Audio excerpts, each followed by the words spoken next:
If you're participating in EarthCache Bingo and you're going to the Mega in Yuma next month, you should watch this video. Why? Because I've done a little analysis, and in this video, I'm going to give you a cheat code to which EarthCaches I think line up with which bingo spaces. If you haven't heard of EarthCache Bingo, well, I'll leave a link in the description to the video that'll explain it all and set you up for success. Let's jump right in. To start my analysis, what I did was take a look at all of the EarthCaches within a 2-hour driving radius of Yuma. Turns out there are 38 within this radius as of 16 January. By the time of the Mega, there may be more, of course. Then I went through all of them to determine which EarthCaches meet the criteria for which various bingo blocks. Now, don't forget that an EarthCache can meet the criteria for more than one block, depending on the topic, where it's located, how many favor points, etc. But you also need to remember that these don't stack. You can only apply a single EarthCache towards a single block. All right, back to the analysis.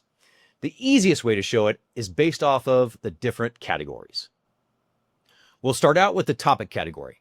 There are 10 topic-based blocks, and if you're focused on finding these blocks, you can meet all but 2.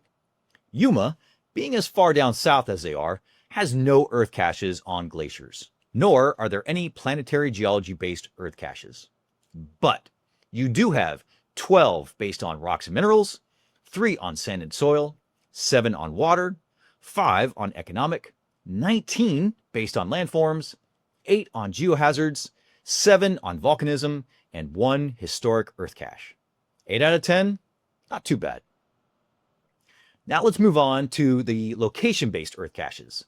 These are a little bit harder for me to analyze, but of the 5 location-based blocks, I'm showing that you can find at least 4 of them. I found 2 above 1,500 feet, another one in a national park, or in this case managed by a federal agency. 3 can be found within an urban area, and 12 in a state or local park. The 5th block is finding one outside of your home state or province, and obviously I can't tell if you'll be able to meet that block. Switching over to the 3 time-based blocks, well, one block you won't be able to fill until later on this year, on International EarthCache Day, so that one's out.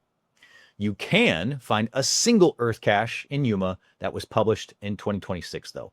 And don't forget, if you find any 12 EarthCaches in 2026, you meet the criteria for that block as well. Now, attributes-based EarthCaches. Of the 3 blocks, you can potentially fill all 3, maybe. I found 4 EarthCaches that have a difficulty or terrain rating at a 3.5 or higher. There are 2 EarthCaches that have 100 favor points or more, and at the time of my analysis, there were 3 lonely caches, or those that have not been logged in a year or more. This block is really tricky though, because it can change at any time. The channel-based blocks, wait, I can work on those out in Yuma as well? Absolutely. Now there are 3 of those, and 1 you won't be able to do simply because I'm not teaching my class out there. Using the EarthCacher pass form though, well, that can really be done anywhere. While you're out geocaching, if you see something geologically interesting, take a variety of photos, take note of your location, and send that information to me using my form. I'll leave the link for you in the description. The other one, posting a comment in a video, well, if you post a comment on this video, then you've met the criteria. Finally, there's the coveted center block, creating an EarthCache. I did a map recon of Yuma using Google Maps, and I found at least 9 different locations for potential EarthCaches, one of which, the Armed Forces Memorial, has already been taken. But like most towns, there are plenty of other locations available. With that, I hope everyone attending the Yuma Mega has an amazing time. I used to actually live out there. It's actually where I started geocaching. And Yuma holds a special place in my heart, especially for the tacos. Love the tacos out there. Now, if you've made it this far in the video, I think you're entitled to something else. A spreadsheet listing the 38 EarthCaches and which blocks they qualify for. I'm going to put it in a folder, but to access the folder, you're going to need the link. I'm going to put the link in the description, but there's a catch. The link I'm going to put in the description won't work until you change one of the digits in the URL. So, listen up. Right after the word folders and the /, is an X.